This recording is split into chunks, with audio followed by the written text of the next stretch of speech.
Hello friends, in the last video हमने आपको बताया था कि ये टैक्स का मामला है, ज़रा देखभाल के। तो अब इस रजीम को देखने भालने का वक्त आ गया है। आज हम बात करेंगे कि कौन सी रजीम आपके लिए बेनिफिशियल है।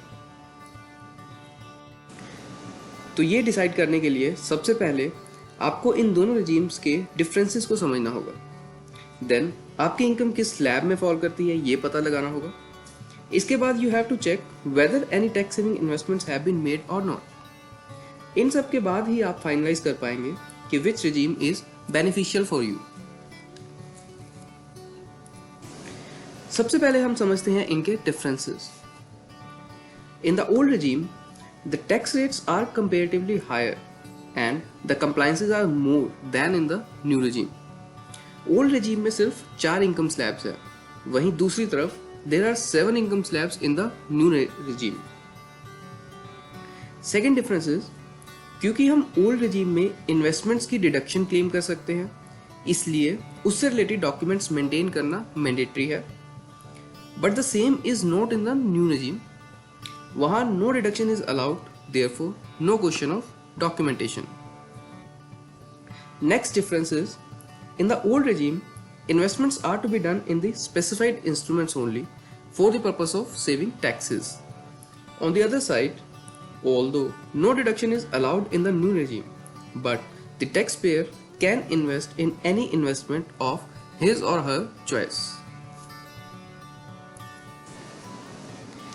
Differences समझने के बाद हम बात करते हैं which regime will be beneficial for which slab of income.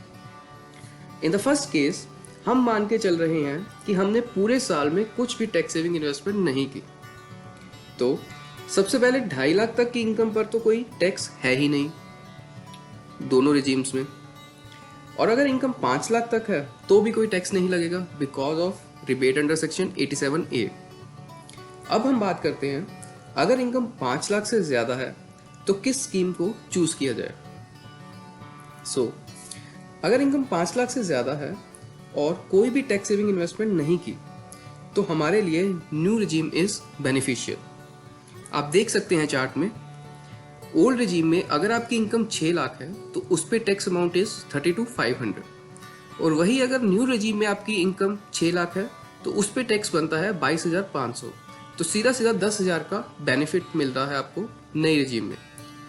ऐसे ही बाकी स्लैब्स में 8 लाख, 11 लाख, 13 लाख, 16 लाख सभी इनकम स्लैब्स में आपका टैक्स रेट कम बनेगा under the new regime. In the second case, we are assuming that we had done some tax saving investments during the year. तो अब हम देखते हैं कि कितनी इनकम पर कितनी इन्वेस्टमेंट करने की जरूरत है ताकि tax amount will be at parity in both the regimes. अगर आप चार्ट में देखेंगे तो ओल्ड रिजीम में अगर हम 6 लाख की इनकम कमा रहे हैं और उसमें हम 50,000 की डिडक्शन या एग्जम्पशन क्लेम करते हैं तो जो हमारे पास टैक्स अमाउंट आएगा 22,500 का, वही टैक्स अमाउंट हमारा नया रिजीम में होगा on the income of 6 lakh. Similarly further slabs में देखें तो 8 लाख की अगर इनकम है तो हमें ओल्ड रिजीम में 1,37,500 का एग्जम्पशन या डिडक्शन क्लेम करना होगा, और 11 लाख की इनकम पर 1,58,333 रुपए का। तो इन दोनों रेजिम्स को पैरिटी पे लाने के लिए हमें इतने इतने अमाउंट की डिडक्शन अपनी इनकम में करनी होगी ताकि दोनों रेजिम्स पैरिटी पे रहें। Now in the third case, बहुत से सैलरी क्लास इंडिविजुअल्स की अराउंड 1,50,000 की इन्वेस्टमेंट आराम से हो जाती है, जैसे कि प्रोविडेंट फंड में, LIC premium, children school fees, interest on housing loan etcetera. तो उनके केस में they will be eager to know which scheme to choose.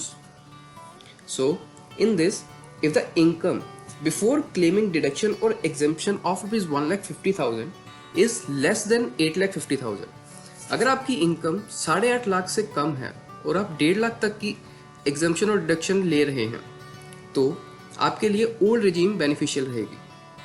और दूसरी तरफ अगर आपकी इनकम 8,50,000 से ज्यादा है और आप 1.5 लाख की एग्जेम्पशन डिडक्शन क्लेम कर रहे हैं तो आपके लिए न्यू रिजीम इज बेनिफिशियल। तो इससे हमें पता लगता है कि 8.5 लाख का इनकम स्लैब जो है वो एक ब्रेक इवन पॉइंट है अगर टैक्स पेयर 1.5 लाख की एग्जेम्पशन और डिडक्शन क्लेम करता है। सो द क्रक्स इज, अगर हमने कोई भी इन्वेस्टमेंट नहीं की पूरे साल में तो new tax regime is beneficial, और अगर हमने कुछ टैक्स इन्वेस्टमेंट की है तो हर रेजीम में, दोनों रेजीम में हमें टैक्स की कंपटीशन करके पता लगाना होगा which regime is beneficial. At last I would like to tell you two things. One is, investment सिर्फ टैक्स सेविंग के लिए नहीं की जाती, बल्कि बहुत से पर्पसेस इन्वॉल्व होते हैं. So never stop investing. And the second is, India's gross saving rate was approximately 30% in March 2019, which is declining and is not good for the economy. So viewers, thanks for your precious time. This is Sarvam Gupta signing off.